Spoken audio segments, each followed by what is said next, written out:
Ahoj, tak Camp Olivia v Rabači, Chorvatsko. Když přijedete, tak byste měli zajet tady do té zóny, kde je vlastně check-in. Tady se tvoří fronta, vystoupíte z auta, jdete se zaregistrovat na vrátnici a tady vedle pak projíždíte do kempu přes závody. Tady je nějaká situační mapka toho kempu, takže oni vám dají číslo, kde jste ubytovaní, podle toho, jestli máte parcelu nebo mobile house. Když už jste zaregistrovaní, tak tady vždycky zastavíte, brána se vám otevře automaticky, jak to paní vás uvidí, tak to vám to tady zmáčkne. Tady vlastně je check-in. No, když se chcete odhlásit z kempu, tak jedete tamhle s tou uličkou, zastavíte, abyste neblokovali tady projíždějící auta a jdete se odhlásit. V kempu je možnost si zahrát minigolf, tenis, padl, tady fotbalové hřiště, několik bazénů. Ty jsou rozlišený podle náramku. Buď patříte k hotelu, anebo do kempu. Když jdete do bazénu, musíte si na vrátnici vyzvednout náramek, který stojí, myslím si, že 5 euro, nebo ani ne, na osobu. Je to na celý pobyt. Na ubytování jsou tady buď takovéhle mobile housey,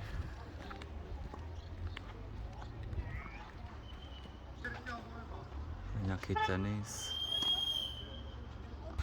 Buď si můžete pronajmout ten mobile house, nebo parcelu na kempování, anebo můžete využít službu, když si pronajmete od nich i karavan, který vám tady přistaví na nějakou parcelu.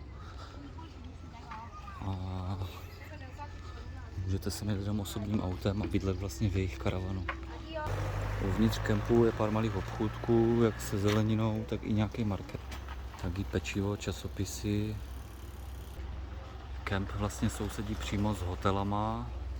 Jeden se jmenuje Narcis, další je Hedera a vzadu je ještě jeden. Když sem vyjedete, dostanete mapku s vaším číslem, ať už mobile houseu anebo parcely. A ty parcely jsou značeny i na cestě, takže orientace je tady celkem v pohodě. Přípojka na zásuvku není klasická 220, ale je to kempová zásuvka. Tady jsou jedny ze záchodů a sprch, kde tady je umývárna na nádobí.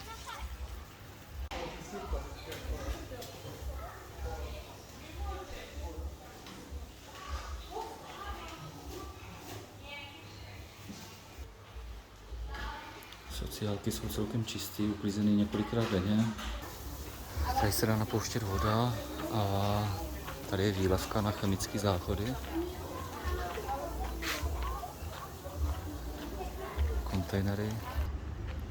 Tamhle je ten třetí hotel vlastně.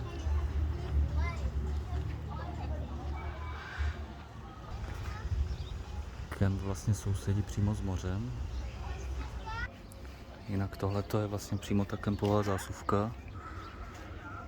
Ke kempu náleží bazén na modrý náramek, jeden a ještě druhý, kde vlastně tady jsou toalety, převlíkárna, zmrzlina, sprchy, kde k tomuto bazénu se chodí kolem restaurace, kde hraje vlastně i živá hudba, jako třeba zrovna dnes. A zároveň restaurace se nachází už přímo u moře. Na pláži jsou bláskové kamínky, na moři jsou pak nafukovací skákadla, které stojí zhruba 12 až 14 euro na hodinu. Platí se tamhle ve stánku. Lehátka jsou též. Dají se půjčit výletní lodě, taktéž lodě s kapitánem, anebo i bez kapitána.